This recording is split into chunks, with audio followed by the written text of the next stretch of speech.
Bonjour, que notre Seigneur Nazareth vous bénisse richement et vous accorde une pleine espérance au temps de la fin. Aujourd'hui, nous sommes le 10 mars 2022 et je vais enseigner sur le fait de servir les autres. Oui, qu'enfant notre Seigneur.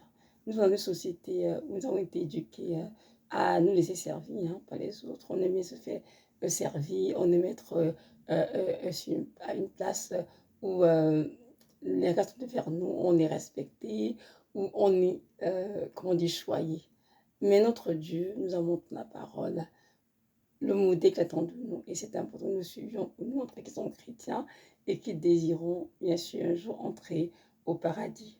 Dans le livre de Matthieu 20, verset 20-28, le Seigneur a répondu à une demande qui lui a été faite par la mère des fils de Zébédée, qui demanda en fait qu'elle aimerait que ses deux fils, Jacques et Jean, soient assis l'un à l'autre du Seigneur, l'autre à sa gauche, dans le royaume éternel. Et le Seigneur lui répond en disant ceci, que je vais vous lire dans Matthieu 20, verset 20, attendez, non, c'est pas ça. Matthieu 20, verset 23, le Seigneur dit ceci, il leur répondit, il est vrai que vous pouvez boire ma coupe, mais pour ce qui est d'être assis à ma droite et à ma gauche, cela ne dépendra pas de moi et ne sera donné qu'à ceux à qui mon Père l'a réservé. Amen. Donc, comprenons bien que lorsque notre Dieu nous a créés, il nous a établis avant la fondation du monde pour les œuvres que nous allons pratiquer, qu'on allait pratiquer. Et lorsque nous sommes sur terre, nous faisons tout ce que Dieu nous a appelés à faire. Nous efforçons en tout cas de nous-mêmes, dans notre appel, de faire ce qu'il attend de nous. Mais en ce qui concerne les récompenses, dans le éternel, c'est le Père qui décide. Il accordera, comme a dit le Seigneur Jésus, cette place à ceux pour qui ils ont été réservés. Donc, ce n'est pas à nous de demander au Seigneur de nous bénir de telle façon, de nous accorder telle chose dans le royaume éternel. Nous savons tous bien qu'il est vrai que dans le royaume éternel, on va passer le Seigneur d'un 1000 ans avec lui. Lorsqu'il va détruire le ciel et la terre, il va donc faire apparaître de nouveaux cieux, de nouvelles terres. Il va faire descendre sur cette terre la nouvelle Jérusalem céleste. Donc, on va vivre le Seigneur pendant 1000 ans. Et durant ces 1000 ans, le diable sera bien sûr enchaîné avec ses démons. Ils n'auront que pouvoir sur être humain, il n'y aura plus de péché. Notre Dieu va régner de Sion, de Jérusalem, et nous allons être ses serviteurs. Bien sûr, établir les chrétiens sur les nations pour régner justement dans ce monde. Donc maintenant, toutes les sociétés seront administrées par les chrétiens. Plus de païens, non pas les chrétiens, que ce soit les écoles, les hôpitaux, tous les bureaux. Et bien sûr, le Seigneur va accorder justement les places de direction à ceux pour qui le Père a réservé. Donc, ce n'est pas à nous, dans nos seigneurs, de nous accorder telle ou telle chose, mais c'est lui qui a décidé de ce qu'il va nous accorder en fonction de notre vécu sur terre, notre service sur terre envers les autres et notre dévotion envers lui. Amen. Donc, voilà, c'est ça. Verset 24, le Seigneur dit ceci, on dit, les 10 ayant entendu, cela fut indigné contre les deux frères.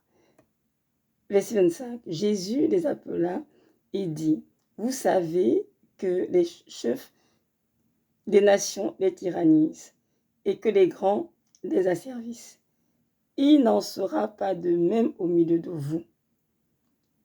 Mais quiconque veut être grand parmi vous, qu'il soit votre serviteur. Et quiconque veut être le premier parmi vous, qu'il soit votre esclave. C'est ainsi que le Fils de l'homme est venu non pour servir, non pour être servi, non pour être servi, mais pour servir et donner sa vie comme la rançon pour plusieurs. Amen, parole du Seigneur. Il s'agit de 23 à 28. Ici, le Seigneur est très clair dessus. Il dit les chefs des nations, les tyrannies, les dominent en fait. Les chefs des peuples les asservissent. Et c'est vrai. Nous vivons autour de nous, dans toutes les sociétés. Ce sont les personnes d'autorité qui dominent les peuples et les tyrannisent de toutes parts. Et même dans l'église de Christ, dans l'église, je veux dire, généralement, même comme dans l'église, ces choses se produisent malheureusement. C'est sûr que c'est triste. Dans l'église, nous verrons bien que les personnes qui en position d'autorité ont cette tendance à vouloir dominer sur les fidèles, à vouloir contrôler la vie des fidèles, à vouloir imposer doctrine aux fidèles. Et c'est très grave. Parce que Dieu nous voit à ses yeux comme dans des enfants, nous égaux. Il nous aime tout du même amour. Il nous a appelés à être les uns des autres. Amen. Il dit ici au verset, verset 25, il n'en sera pas de même au milieu de vous. Qui vous, ça dit ses disciples, ça dit aussi, on peut en déduire, des chrétiens. Au milieu des chrétiens, il ne faut pas qu'il y ait un groupe en autorité qui domine sur les autres. Mais Dieu nous appelle à être c'était de tous. Il dit ceci, mais quiconque veut être grand parmi vous, qu'il soit votre serviteur. Parce que je veux dire être grand ici, c'est pas vraiment juste grand, c'est cette terre, hein, c'est-à-dire dans l'église, occuper un poste d'autorité. C'est de penser à l'éternité, penser au roi messianique. Veux-tu être grand, le roi messianique? Tu es appelé à être serviteur de tous. Veux-tu être premier, le roi messianique, en termes de servir le Seigneur, de diriger les nations?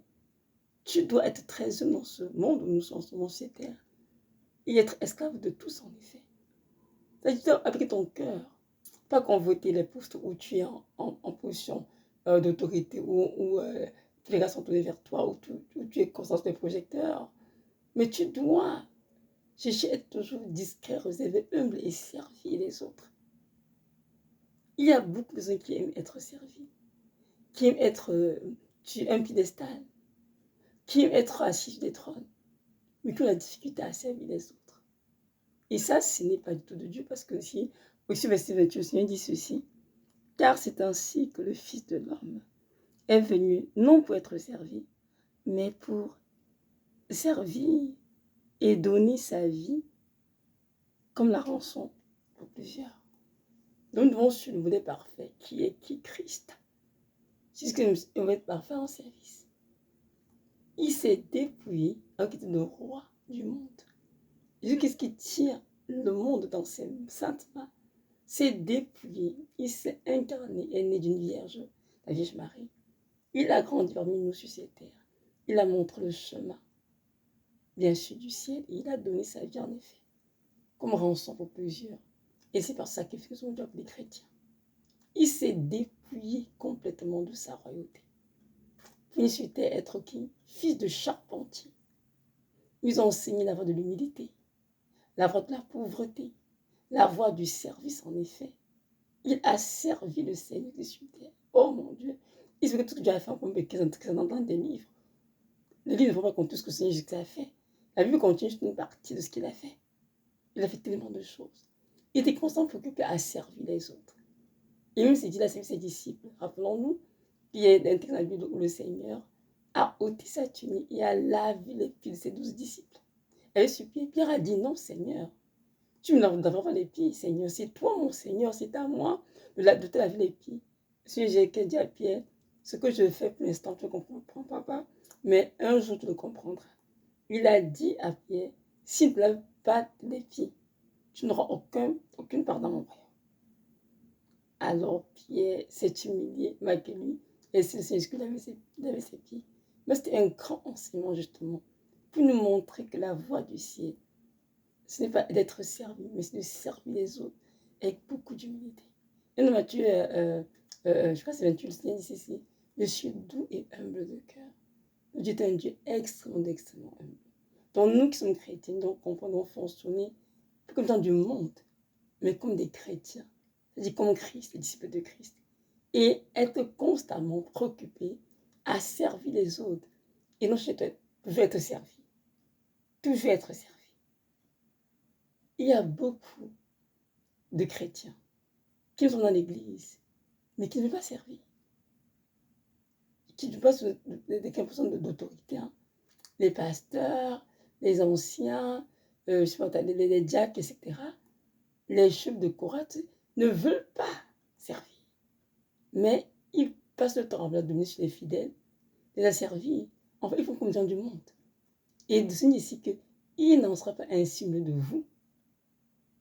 Car nous sommes tous égaux du Seigneur, donc nous sommes tous appelés à nous servir les uns les autres. Et si chacun applique son cœur à servir son prochain, on verra bien qu'on servira dans la paix, dans la joie du Seigneur. Parce que personne ne serait orgueilleuse et tout le monde serait préoccupé à s'humilier et à servir son prochain.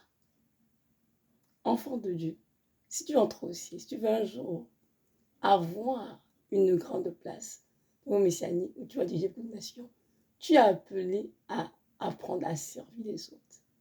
Si tu ne peux pas faire des petites choses dans cette vie où nous sommes, qui te confie de plus grande dans la vie éternelle? Personne. Tu dois appliquer ton cœur tous les jours à servir. Et nous, on retenir aussi que le ciel dont Dieu parle, peut-être dans l'église, peut-être dans tes faits sont en Christ, le ciel commence à la maison chez nous, dans ta propre famille. C'est très important de le mentionner parce qu'il y a beaucoup de chrétiens qui sont jouent un peu ce rôle de double face. À la maison, on est A, à l'église, on est B. Non. Ça peut être A à l'église, A à la maison. Dans le vie qu'on a notre propre maison. Tu vas appeler à servir nos propres enfants, à servir nos propres époux. Et les hommes vont servir leurs propres épouses. Même de famille, surtout africaine. Les femmes sont celles qui font tout ce qui est tâches ménagères, qui servent constamment, tandis que les hommes sont assis sur des piédestals, sur des trônes, pour être constamment servis. Ce n'est pas ça la voie du ciel. C'est de la culture, mais c'est loin d'être ce que Dieu attend de nous. Pour ceux qui sont chrétiens, bien sûr, qui veulent entrer au ciel, ça doit changer dans vos maisons. Les hommes doivent s'appliquer aussi à servir les épouses et les époux, et les enfants, pardon. Pourquoi pas? Il y a des jours où papa décide, c'est moi qui ai fait la table aujourd'hui, c'est moi qui ai débarrassé. Dis aux enfants, c'est moi qui ai vous servi. Et ça, c'est un grand acte d'humilité qui laisse dans les enfants vraiment, comment dirais-je, une empreinte d'humilité de leur père. De montrer que ce qu'il enseigne aux enfants de servir, lui aussi, il est capable de le faire. Et ce que Jésus nous a fait d'ailleurs, il a déjà montré l'exemple en servant les autres, jusqu'à laver les pieds de ses disciples. Vous imaginez le tout-puissant sauveur, le grand roi, à laver les pieds de ses disciples. Quelle humilité! Alors nous devons suivre son exemple. Enfin, autant dans nos maisons. Puis, toi, tu es capable de servir tes propres enfants. Oui, il est servi. Prendre soin d'eux. Fais des actes très humains qui n'ont pas pensé que tu peux faire à leur place. Parce que tu les aimes. Et tu es aussi un modèle pour tes enfants. Pas pareil. Le peuple peut servir ses propres enfants. Fais des actes tellement humbles auxquels nous aurions pensé. Pour enseigner la voie du ciel aussi. C'est important. L'homme est dans la famille comme étant chef de famille, chef de la femme, comme étant le sacrificateur. Le sacrificateur, pardon, doit prêcher pas sa propre vie. Prêcher pas juste en parole, non. C'est un exemple, un modèle dans ses propres enfants, en service, en humilité. Parce que vous servez les autres, c'est pas être très humble. Hein. Une personne qui est orgueilleuse ne peut pas servir les autres.